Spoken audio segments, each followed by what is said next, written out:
to carry on the charity work. Any donations coming in they have to go to a designated tax-exempt organization to get credit on your own taxes. So, and at least from my personal experience, they typically are not governed by the same board. right. But they have like liaisons. So one board can know what the other board is doing, but they are governed somewhat independently. And I think because they're managing money, that's probably a reasonable thing to do. And actually, we were told in our foundation for our club that that was one of those legal things. You can only have a certain amount of your board be the same in the two entities. Okay. Let me ask before we get into was there someone else wanted to jump in? Well, I was going to say that what I heard one time was that a foundation actually helps to facilitate the redistribution of product, service, and wealth. I like that definition. And in fact, one of the things that I remember when I took this session, I always thought that the foundation was primarily or was exclusively to dole out money for projects. But a lot of what the Rotary Foundation does is sponsor educational programs. So some of like our Rotary Peace Fellows, for example, when they go overseas or they go to do their work, they're all being funded through the foundation. And it's not a project per se, but they do more than just fund our project. One other question before we look at the Rotary Foundation itself, for Bill and Deb and Rick Bill and Deb and Rick, how many of your clubs have an affiliated foundation like Rotary International has an affiliated foundation? So Rick is a yes. Bill, I know Albuquerque does. Bill Finley is a yes. Deb, what about Hobbs? You know, I'm really not sure. This is a big learning curve for me. And Jesse and Bruce and others, Bill Dennis, jump in here. But I would say, yeah, ours does too. But I'd say, like for Deb's benefit, I'd say most of our members don't have a clue that there's two separate entities.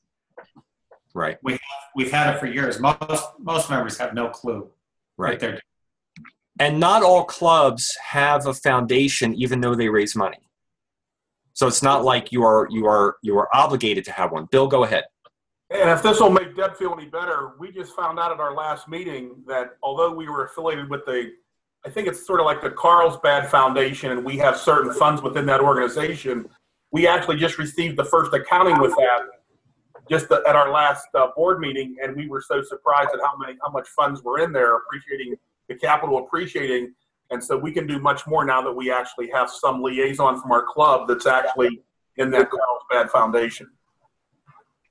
Oh, Mike Antiporto, yes. Exactly, yes. Yes. I would ask the question, does everybody understand why a club would want a separate foundation? Our club from Albuquerque, extremely big when this foundation was started. We had over 400 members, and so they thought it was a good idea back then to charter a foundation and build it for the future so that it could work in the future. I'm not perfectly honest. I don't think it's working the way I'd like to see it. It didn't work the way I liked to see it when I was president. It took on a life of its own, and therefore there was a lot of monies that were just withheld to protect principal and so forth and continue to build. The club's foundation now is up to about 1.7 million. That's wonderful. And we're having to raise this year, the club itself for projects, $500,000 on this Explora museum project that we're doing for our centennial. So I think sometimes it's good. I would like to see the foundation participate more in releasing their money than what they're actually doing now. So that's a personal opinion. Yeah. One other thing that I found in terms of members freely donating money to the foundation is that when the club has its own foundation, some members are very supportive of the Rotary Foundation, and that's where we get the Paul Harris Fellows and all of that. And some are very committed to the club's foundation, maybe because they're involved in some of those local projects. And sometimes we have to kind of remind the membership, you've got choices, and both foundations need our support. Or we're not saying you need to contribute 50-50, but if you're only exclusively supporting the Rotary Foundation, you may want to consider a small donation to the club foundation, because it's got uses for its money as well. Okay. Another comment on advantages of having a foundation is contributions can be tax deductible. Oh, yeah. Yes. Well, and that's exactly the reason that in grants we started a foundation just within the last several months. We have attorneys and accountants working on it because people were concerned about large donations not being able to be tax deductible. Rick, you're sounding a little muffled. I can hear you, but for some reason it's not the clearest audio. It's just sounding a little bit either soft or muffled. Well, that's the reason I put on the headset last night. Oh, okay. So, all right. Well, it's fine. okay. So let's take a look at. Let me share my screen one more time.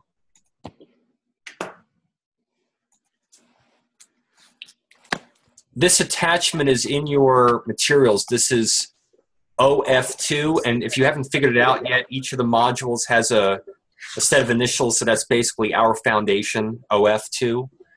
These are the areas of focus for the Rotary Foundation, and I'm still fairly new to Rotary. It's been 5 or 6 years, but understanding these areas of focus are really important if your club, let's say in partnership with other clubs, is interested in getting something funded through the foundation, because they use this criteria to decide, is this something that we want to support? And it's not everything. Go ahead. I could help out a little bit there. We do have 2 kinds of grants. I don't know if you were going to talk about this. You can bring it up now. Sure. Okay. But if your club is looking at getting a grant for some project, you can get a grant within our district, and it doesn't have to conform to these 6 areas. It just has to be something valuable, worthwhile, and our district just has to like it. So think of that as an opportunity to get money for your project. If you want to leverage the big bucks and the big project, you go for what's called a global grant. To do that, you have to be in one of these 6 areas of focus. Yes. And I think Rotary has done a very good job in clarifying the criteria, including the notion of sustainability for these global grants. That they want to be good stewards of their money, so they don't want to fund a project where work is done for a year or 2 and then everyone leaves and whatever they did is just kind of sitting there not being maintained. So the foundation, not only do they look at these 6 areas of focus, but they also look at, where's the evidence in your proposal that there's going to be sustainability built into the initiative, which I think makes a lot of sense. So before we look at the 6 areas of focus for these global grants, here was what I was alluding to earlier, right here, this first part. All projects, scholars, and vocational training teams. So those Peace Scholars, and we had a Peace Scholar at last year's district conference, if I remember correctly, or PETS, one of them. I think they were at PETS. Those scholars are funded through the Rotary Foundation, just like polio and the other big projects that Rotary does. So it does more than just fund, projects, whether they're in the community or international. So project scholars and vocational training teams. These are those 6 areas of focus, and as any good foundation, they tend to be sticklers to these 6. You know, if you try to sell them that something that you want to do, you think has an issue on water and sanitation just because, you know, the people that are working on the project are going to have porta potties there. They're going to say, well, that may be true, but that has nothing to do with the focus or the purpose of your project being to improve water and sanitation in a particular area. So I think they've done a much better job in holding us to these 6 areas of focus. And you know, they have a certain amount of money that they can spend on these, and they don't want to be wasting them on projects that are not part of these. So these are the 6. Any questions about this or anything that anyone wants to add on areas of focus? Okay, let me get out of the share screen. We'll go back to our main view. Let's talk about your club's involvement with the Rotary Foundation, maybe some examples of whether it be projects or supporting the vocational training teams or the students in terms of getting foundation support. If you're familiar with that. Bill, do you want to start since you've been very involved with the Albuquerque Club? Do you mean examples of projects that we've participated in? Or? Yes, either perhaps with partnering clubs in other countries, Sure. And kind of maybe some examples of those. Well, our district's having a conference with a district out of northern Mexico. And the whole purpose of that is to set up partnerships in another country. The advantages of doing that, if a club like Albuquerque, and we have done this a number of years, goes down and partners with another club, we host the project. We get some help back here in the community from some other clubs. We could essentially turn $2,000 or $3,000 into $17,000, $18,000, $20,000 projects. That's right. That's the big advantage. And then the same thing happens with the district down there in Mexico. Juarez is who we work with primarily, but their clubs can have the same benefit and multiples, leveraging small amounts of money for large projects. So it's a great thing. One thing to add to what Bill was saying, and this is, again, one of those aha moments when I was learning about the foundation, is we may have a local project, something that initially we would think would fall under community service as opposed to international service. But if we get a partner from another country, that could very well be international service for them. So it could be local. You know, a lot of times we in the United States think about international projects outside of the United States.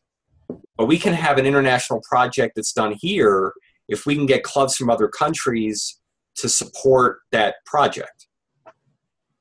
Just go ahead. There in the past, that was kind of the model our club had. We would do matching grants with clubs in Mexico, and we kind of alternated. We do our project on our side, and they'd go along with it, and we'd go along with their project. With Globe grants, it's a little harder to do that now. Any other examples, Bill or Deb or Rick, from your clubs? Any examples of projects you've been involved in that involved support from the Rotary Foundation? Yeah, in Hobbs, we're actually, just as of our last board meeting, got approved to begin the process for a global matching grant application.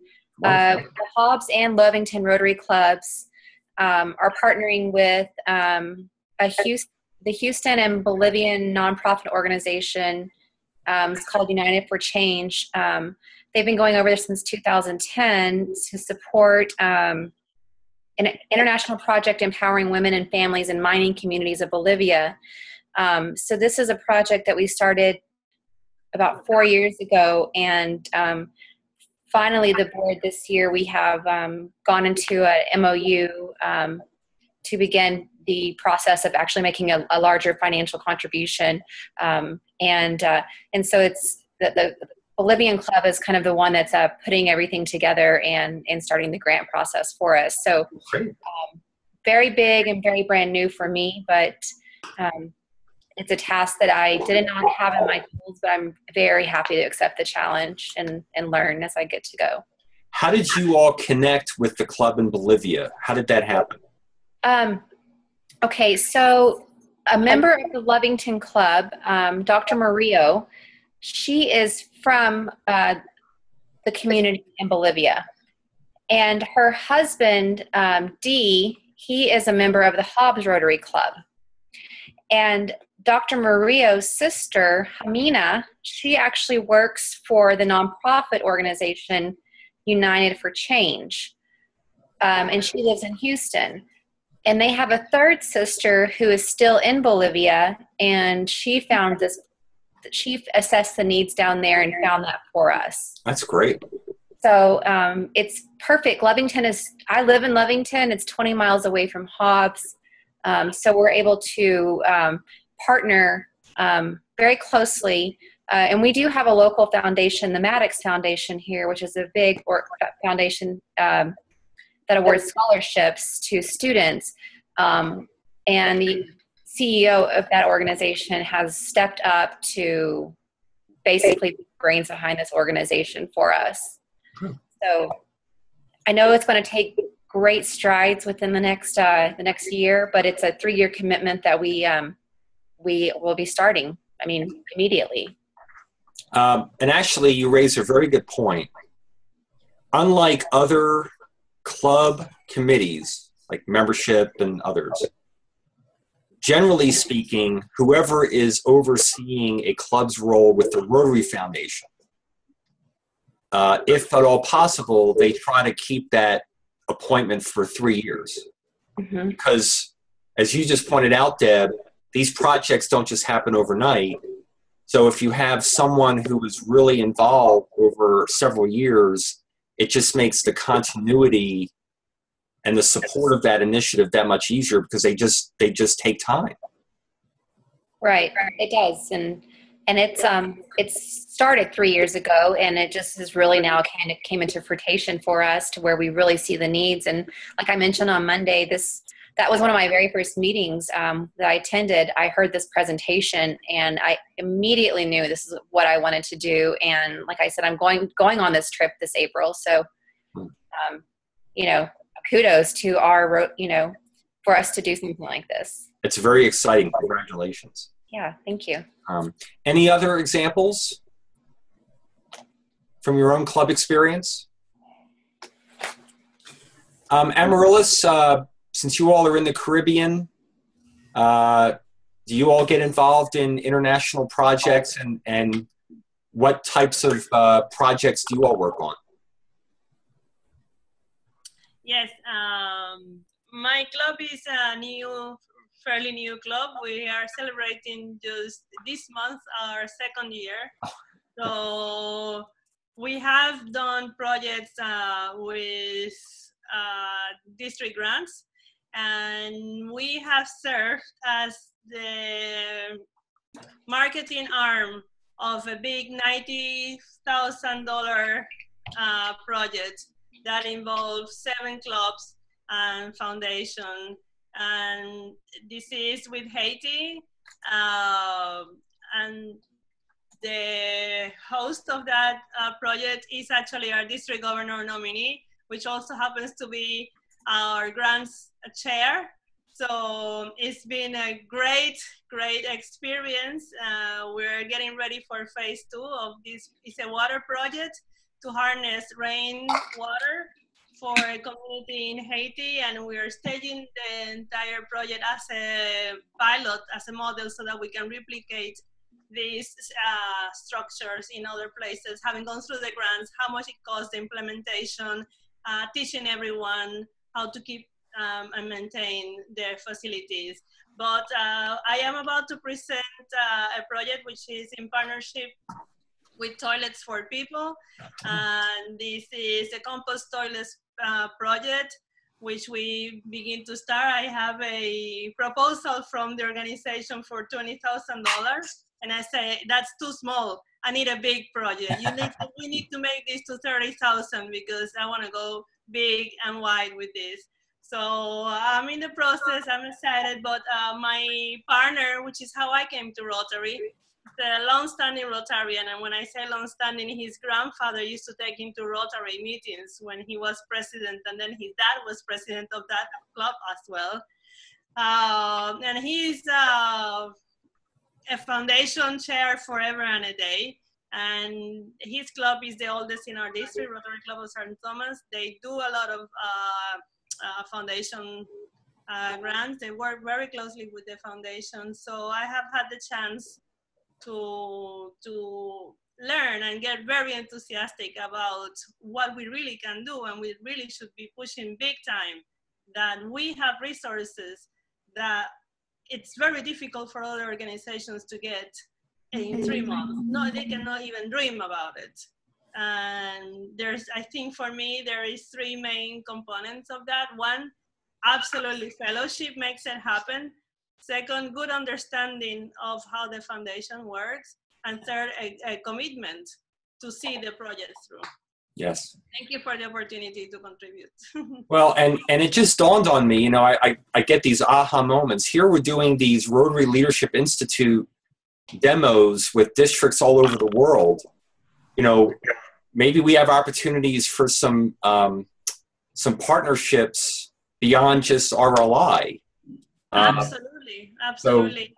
I don't know, within zones 33 and 34, we began last year what we call an e-clubs forum. And so we are 6 e-clubs between the both zones, and we're getting ready to do our first forum for this year. And one of the proposals is that we, as the 6 clubs from the 2 zones, undertake a foundation project together.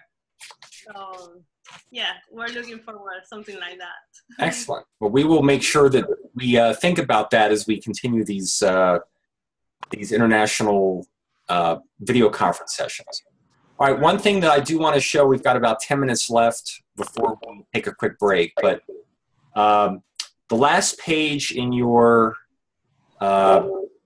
participant guide is on page 20. It's got a really nice graphic or chart that is worth going over. Question 11 up here asks about what is E-Ray?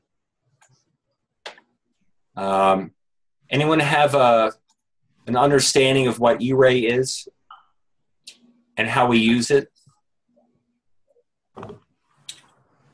Well, E-Ray is every Rotarian every year, and it's when you were talking about separate foundations, E-Ray is the way we support our international foundation at $100 per member. So in our club with 2 competing foundations, it's not really competing. When you take advantage of the grants and you can do projects, membership feels that it's well worth it. And of course, E-Ray also, you can designate polio plus efforts, and that always generates a lot of interest. And please correct me if I'm wrong, Bill or others. The amount that every Rotarian contributes is an average. So if it's something like $100 per Rotarian per year, that doesn't mean that every Rotarian contributed $100. It just means that based on the number of members in your club, there has to be $100 for every single person that's in the club. And then the other caveat is that every Rotarian has to contribute something, even if it's $1 or $2. Is that correct? That's correct. You're right. Which sometimes makes it easier if there's people that are not, let's say, willing to contribute a certain amount of money. As long as you're over that average of $100 per Rotarian per year, then you qualify. This chart, I think, is very nice because it talks about the annual fund, and the endowment fund, and it also talks about Polio Plus, and those are the three primary pieces to the foundation. Let's talk about the annual fund first. Anyone understand or can describe what the annual fund is and how it's used?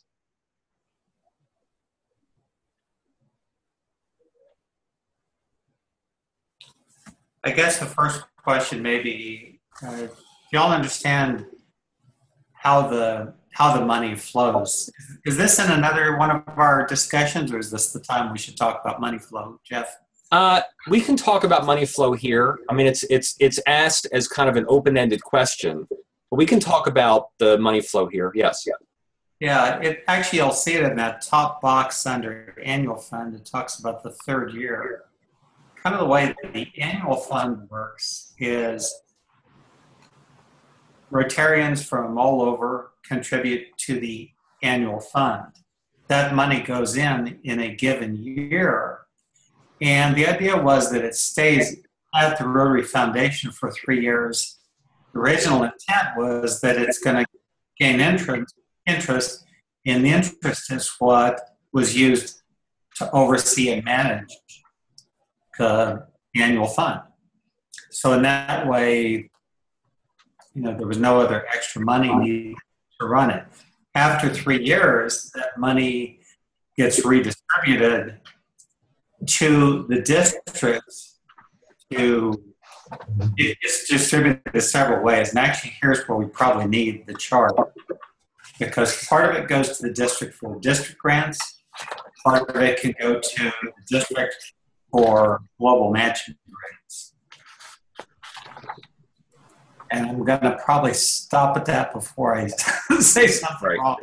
What's interesting about that 3-year window is that district governors are very much in tune with how well the district governor did 3 years before them. Because the more money that was raised 3 years ago, the more money the district in the current year is going to be able to spend. So if I remember correctly, during Kit Turpin's year, the district raised more money than it had. I don't know if it was forever, but they raised a lot more money than in previous years. The benefactor of that is not Tom Walker, and it's not Dave Anderson. It's going to be Doreen Kelsey, because that'll be that 3-year window when money can come back into the district. So there is that kind of, and I've heard it at PETS and other events, people will, if a district governor didn't have a very good year, the district governor 3 years ahead of them kind of gives them a look occasionally, like, you could have done better. Very true. So that is the main fund, and that funds the current projects. All those, with grant applications, a lot of that goes into the annual fund. And then we also have the endowment fund. Yes. A key distinction there for everybody is that the annual fund is separate from polio, which is separate from the endowment, which Jeff is going to talk about here. Yes. So here's the annual fund. We've just kind of talked about that. The endowment fund is one that doesn't get promoted as much. We don't hear about it as much.